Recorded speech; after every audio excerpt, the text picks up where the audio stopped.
BSNL ಸಲಹಾ ಸಮಿತಿಯ ನಿರ್ದೇಶಕರಾಗಿದ್ದು ಗಿರೀಶ್ ಚಕ್ರ ಕೇವಲ 4 ದಿನಗಳ ಹಿಂದೆಯಷ್ಟೇ ಆಯ್ಕೆ ಮಾಡಲಾಗಿತ್ತು.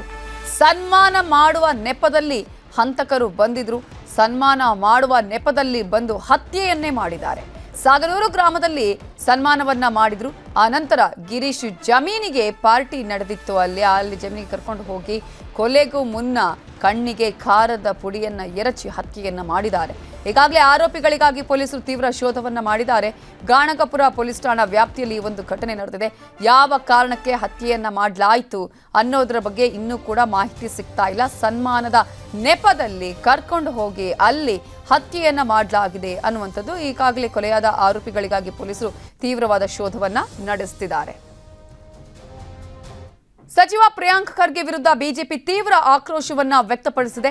ಸಂಪುಟದಿಂದ ಪ್ರಿಯಾಂಕ್ ಖರ್ಗೆ ಅವರನ್ನ ಕೈ ಬಿಡಬೇಕು ಅಂತ ಹೇಳಿ ಬಿಜೆಪಿ ಆಗ್ರಹವನ್ನ ಮಾಡ್ತಾ ಇದೆ.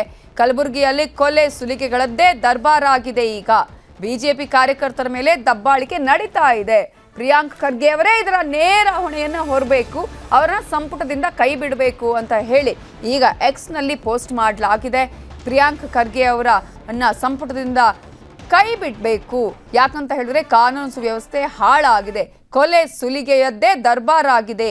ಈಗಾಗಲೇ ಮಹಾಂತಪ್ಪ ಆಲೂರವರ ಹತ್ಯೆಯ ಬೆನ್ನಲ್ಲೇ ಬಿಜೆಪಿ ಮುಖಂಡ ಗಿರೀಶ್ ಚಕ್ರ ಅವರನ್ನು ಕೂಡ ಹತ್ಯೆಗೈಯಲಾಗಿರುವಂಥದ್ದು.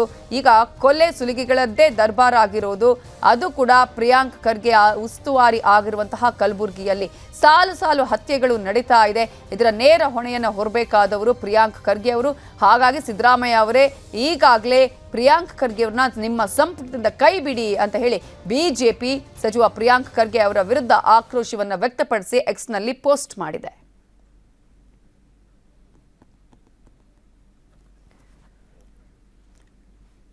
ಇವೆಲ್ಲದರ ಬಗ್ಗೆ ಇನ್ನಷ್ಟು ಡೀಟೇಲ್ಸ್ ಕೊಡೋದಕ್ಕೆ ನಮ್ಮ ರಿಪೋರ್ಟರ್ ಅರುಣ್ ಕುಮಾರ್ ಕದಂ ಈಗ ನೇರ ಸಂಪರ್ಕದಲ್ಲಿ ಜಾಯ್ನ್ ಆಗಿದ್ದಾರೆ. ಅರುಣ್ ಕುಮಾರ್ ಕದಂ, ಯಾವ ಕಾರಣಕ್ಕಾಗಿ ಈ ಒಂದು ಕೊಲೆ ಮಾಡಲಾಗಿದೆ, ಆ ಕೊಲೆ ಮಾಡಿದವರನ್ನ ಹಿಡಿಯುವಂತಹ ಪ್ರಯತ್ನ ಯಾವ ರೀತಿಯಾಗಿ ನಡೀತಾ ಇದೆ?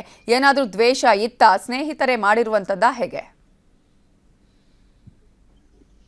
ಹೌದು ನವಿತಾ, ಏನಂತಂದ್ರೆ ಕಲಬುರಗಿಯ ಅಫ್ಜಲ್ಪುರ್ ಸಾಗನೂರು ಗ್ರಾಮದಲ್ಲಿ ನಡೆದಂತ ಬಿಜೆಪಿ ಮುಖಂಡನ ಕೊಲೆ ಈಗ ರಾಜಕೀಯ ತಿರುವನ್ನ ಪಡೆದುಕೊಳ್ತಾ ಇರುವಂತದ್ದು. ಆತ ಏನು ಬಿಎಸ್ಎನ್ಎಲ್ ನ ಸಲಹಾ ಸಮಿತಿಯ ನಿರ್ದೇಶಕನಾಗಿ ಕಳೆದ 4 ದಿನಗಳ ಹಿಂದಷ್ಟೇ ನೇಮಕಗೊಂಡಿದ್ದ. ಈ ಹಿನ್ನೆಲೆಯಲ್ಲಿ ಆತನ ಸ್ನೇಹಿತರು ಆತನಿಗೆ ಏನಂತಂದ್ರೆ ಸನ್ಮಾನ ಮಾಡ್ತೀವಿ ಅಂತ ಕರೆಸಿ ಆತನಿಗೆ ಅದಾದ ಬಳಿಕ ನಾವೇ ಪಾರ್ಟಿಯನ್ನ ಕೊಡಿಸ್ತೀವಿ ಅಂತ ಹೇಳಿ ಹೊಲದಲ್ಲಿ ಕರ್ಕೊಂಡು ಹೋಗಿ ಆತನನ್ನ ಬರ್ಬರವಾಗಿ ಹತ್ಯೆಯನ್ನ ಮಾಡಿರುವಂತದ್ದು.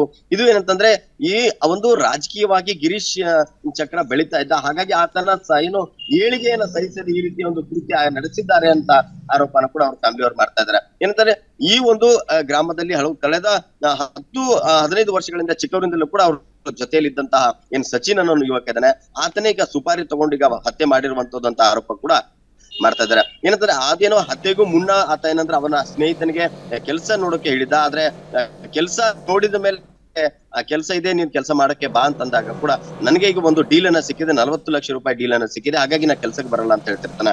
ಆದ್ರೆ ಈತನನ್ನ ಕೊಲೆ ಮಾಡ್ತಾರೆ ಅನ್ನೋದು ಕೂಡ ಒಂದು ಸಣ್ಣ ಒಂದು ಸುಳಿವು ಕೂಡ ಆತ ಅವ್ರಿಗೆ ಯಾರಿಗೂ ಇರ್ಲಿಲ್ಲ. ಹೀಗಾಗಿ ನಿನ್ನೆ ಕಳೆದ ರಾತ್ರಿ ಆತನನ್ನ ಕರೆಸಿ ಈಗ ಹತ್ಯೆ ಮಾಡಿರುವಂತದ್ದು.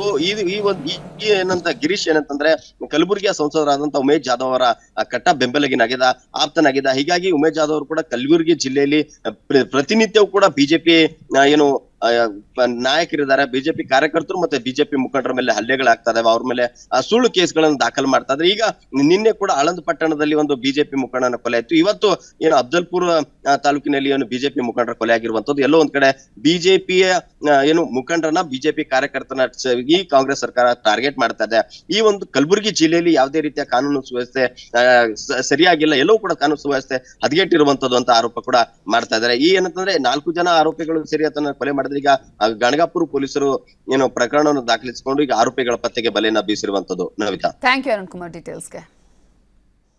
ಕನ್ನಡಿಗರ ನೆಚ್ಚಿನ ನ್ಯೂಸ್ 18 ಕನ್ನಡ ಈಗ ವಾಟ್ಸ್ಆಪ್ ನಲ್ಲೂ ಲಭ್ಯ. ಕರ್ನಾಟಕ, ದೇಶ ವಿದೇಶಗಳ 360 ಡಿಗ್ರಿ ಸುದ್ದಿಯ ವಿವರಗಳನ್ನ ನಿಮ್ಮ ಕೈ ಬೆರಳುಗಳಲ್ಲೇ ಪಡಿಲಿಕ್ಕೆ ಈ QR ಕೋಡ್ ಅನ್ನ ಸ್ಕ್ಯಾನ್ ಮಾಡಿ, ನಮ್ಮ ಚಾನಲ್ ಫಾಲೋ ಮಾಡಿ, ನೋಟಿಫಿಕೇಶನ್ ಆನ್ ಮಾಡಿ.